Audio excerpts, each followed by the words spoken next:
Mitford হত্যাকাণ্ড সাজানো নাটক, বেরিয়ে আসছে ভয়ঙ্কর তথ্য। জানাবো লক্ষ্মীপুরে টানা বৃষ্টিতে পানিবন্দী 2 শতাধিক পরিবার। জানাবো কবরস্থানের মরদেহ চুরি করে মৃতের বাড়িতে দাফন। এবং সর্বশেষ জানাবো রাতের আধারে ভেঙে ফেলা হলো শাহবাগের প্রজন্ম চত্বর। শুনছিলেন সংবাদ শিরোনাম, এবারে বিস্তারিত। মিটফোর্ড হত্যাকাণ্ড সাজানো নাটক, বেরিয়ে আসছে ভয়ঙ্কর তথ্য। পুরান ঢাকার মিটফোর্ড হাসপাতালের সামনে পৈশাচিক কায়দায় ভাঙারি ব্যবসায়ী লালচাঁদ ওরফে সোহাগকে নৃশংস হত্যাকাণ্ড পূর্ব পরিকল্পিত ছিল বলে দাবি করেছেন একাধিক সামরিক ও রাজনৈতিক বিশেষজ্ঞ। গোয়েন্দা সংস্থা বিএনপিকে ফাঁসাতে পরিকল্পিতভাবে এই হত্যাকাণ্ড ঘটিয়েছে। সামাজিক যোগাযোগ মাধ্যমে বিভিন্ন বিশেষজ্ঞের বিশ্লেষণে বেরিয়ে আসছে ভয়ঙ্কর সব তথ্য। তারা বলছেন, গোয়েন্দা সংস্থার মদদে মিটফোর্ড হত্যাকাণ্ডে বিএনপিকে পরিকল্পিতভাবে ফাঁসানো হয়েছে। সুপরিকল্পিতভাবে এই ঘটনার ভিডিও ধারণ করে যেভাবে ছড়িয়ে দেওয়া হয়েছে এবং রাতারাতি একযোগে সারা দেশে বিএনপি ও তারেক রহমানের বিরুদ্ধে একই কায়দায় বিক্ষোভ ও প্রতিবাদের ঢেউ তোলা হয়েছে, তাতে বিষয়টি স্পষ্ট হয়েছে। প্রায় একই সময় যুবদলের সাবেক এক নেতাকে গুলি করে ও রক কেটে হত্যার ঘটনায় কেন সবাই নীরব ছিল তা নিয়েও প্রশ্ন তুলেছেন বিশ্লেষকরা। বিএনপির বিরুদ্ধে সিন্ডিকেট অপপ্রচারের পেছনে একটি ইসলামী ক্যাডার ভিত্তিক দলকে দায়ী করেছেন বিশ্লেষকরা। গত শুক্রবার বেলা 1টার দিকে খুলনা মহানগরের দৌলতপুর পশ্চিম মহেশ্বরপাশা এলাকায় থানা যুবদলের সাবেক এক নেতাকে গুলি করে ও রক কেটে হত্যা করে দুর্বৃত্তরা। ওই নেতার নিজ বাসার সামনে এই ঘটনা ঘটে। নিহত ওই নেতার নাম মাহবুবুর রহমান মোল্লা। তিনি দৌলতপুর থানা যুবদলের সাবেক সহসভাপতি। ফেসবুকে এক লাইভে লেফটেন্যান্ট কর্নেল মোস্তাফিজুর রহমান মিটফোর্ডের ঘটনায় ডিজিএফআইকে সরাসরি দায়ী করেছেন। তিনি উদাহরণ টেনে বলেন, তারেক জিয়া আন্দোলন চলাকালে ওখানে কোনো একটা প্ল্যান করছেন। ডিজিএফআই এনএসআই সঙ্গে সঙ্গে এখান থেকে তা জেনে যেত। এটা বোঝার জন্য যথেষ্ট। তিনি বলেন, পাথর মেরে একজনকে মারলো আর একজন দাঁড়িয়ে দাঁড়িয়ে তার পুরো ভিডিও করলো। এখানে একটা জিনিস খেয়াল করতে হবে, একটা স্বাভাবিকভাবে এরকম একটা ঘৃণ্য পরিস্থিতি ঘটছে, একজনকে লাঠি দিয়ে বা পাথর দিয়ে মারা হচ্ছে। সাধারণ জনগণ তখন কি করবে? ওরা তো পালিয়ে চলে যাবে। এটা কিন্তু ওই পরিস্থিতি না। একজন দাঁড়িয়ে দাঁড়িয়ে পুরোটা ভিডিও করেছে এবং যে পজিশন থেকে পুরো ভিডিওটা করেছে, যারা পাথর মারছিল তাদের এটা বোঝার কথা, কারণ ভিডিওটা যে করছে সে ওর দিক থেকে এসে পাথর মারতেছে, সেখান থেকে ভিডিওটা করছে সে দিক থেকে গিয়ে পাথর মারছে। এটা পরিকল্পিত বলেন কর্নেল মোস্তাফিজুর। তিনি তারেক জিয়ার বিরুদ্ধে তথ্য সংগ্রহের পূর্বে গোয়েন্দা সংস্থা ডিজিএফআই এবং এনএসআই যে দক্ষতা দেখিয়েছে তা তুলে ধরেন। প্রশ্ন তোলেন, এই সংস্থাগুলি চাইলেই কি মিটফোর্ডের রহস্য উদ্ঘাটন করতে পারেন না? গোয়েন্দারা অস্থিরতা তৈরির জন্য ভারতীয় পরামর্শে সব কাজ করছে বলে অভিযোগ করেন তিনি। বর্তমান পরিস্থিতি শক্তভাবে মোকাবেলা করতে হলে বিএনপিকে লাগবে মন্তব্য করে সাবেক এই সামরিক কর্মকর্তা বলেন, বিএনপিকে দুর্বল করতে পারলে কে সবচেয়ে বেশি লাভবান হবে? ভারত লাভবান হবে। এ সময় তিনি বিএনপির কৌশলগত কিছু ভুলের সমালোচনা করেন। তিনি পরামর্শ দেন, তারেক জিয়ার আশপাশে যারা আছে তাদের সিকিউরিটি ভেরিফিকেশন করা দরকার, কারোর কারণে গুরুত্বপূর্ণ তথ্য ফাঁস হচ্ছে কিনা। তিনি জনগণের স্পন্দন বোঝার জন্য বিএনপির প্রয়োজনীয়তার উপর জোর দেন। দেশের ভেতর থেকে নেতৃত্ব দেওয়ার জন্য তারেক জিয়াকে বাংলাদেশে ফিরে আসার আহ্বান জানান।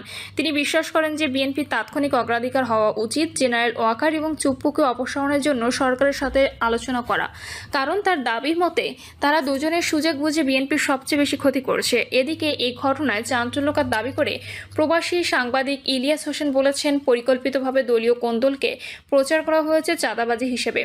বিস্তারিত তুলে ধরে তিনি বলেন, এই হত্যাকাণ্ডটি আসলে যুবদলের অভ্যন্তরীণ দ্বন্দ্বের কারণে ঘটেছে। স্থানীয় ব্যবসা নিয়ন্ত্রণ নিয়ে ইলিয়াস দাবি করেন, ডিজিএফআই রাজনৈতিক পরিস্থিতি অস্থিতিশীল করতে এবং জনমতকে নিয়ন্ত্রণ করতে এই ধরনের ঘটনা সংঘটিত করার সাথে জড়িত।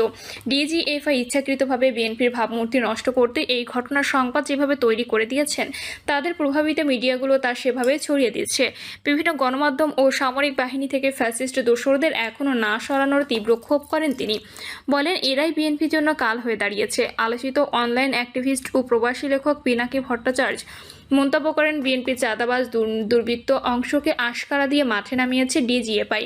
ডিজিএফআইয়ের লক্ষ্যই ছিল বিএনপির বেপরোয়া অংশকে নিয়ে এমন অবস্থা তৈরি করা যেন বিএনপি ঘৃণিত রাজনৈতিক শক্তিতে পরিণত হয়, যেন বিএনপিকে এভাবেই একেবারে ধ্বংস করে দেয়া যায়।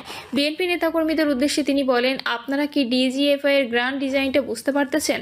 প্রশ্ন করেন, কে তাদের সাহস দিয়েছে এইভাবে খুন করা যায়? কে খুনের সময় ক্যামেরা নিখুঁতভাবে ভিডিও করলো?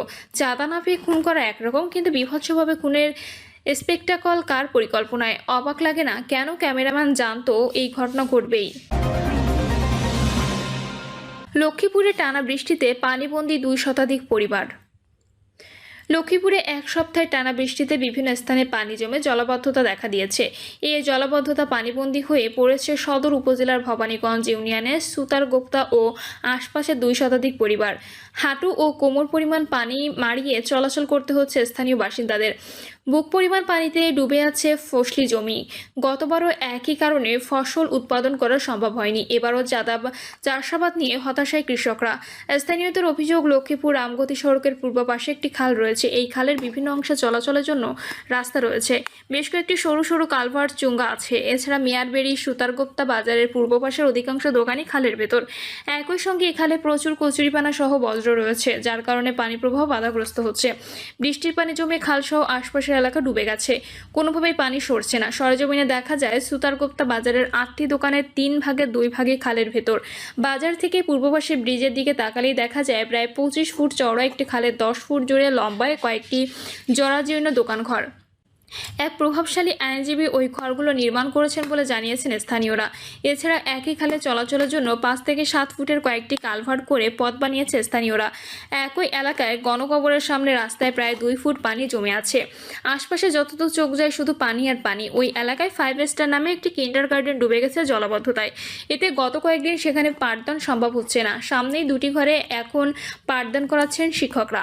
আশপাশের প্রতিটি গ্রামীণ রাস্তা হাঁটু থেকে কোমর পরিমাণ পানিতে ডুবে আছে বলে জানিয়েছেন স্থানীয়রা।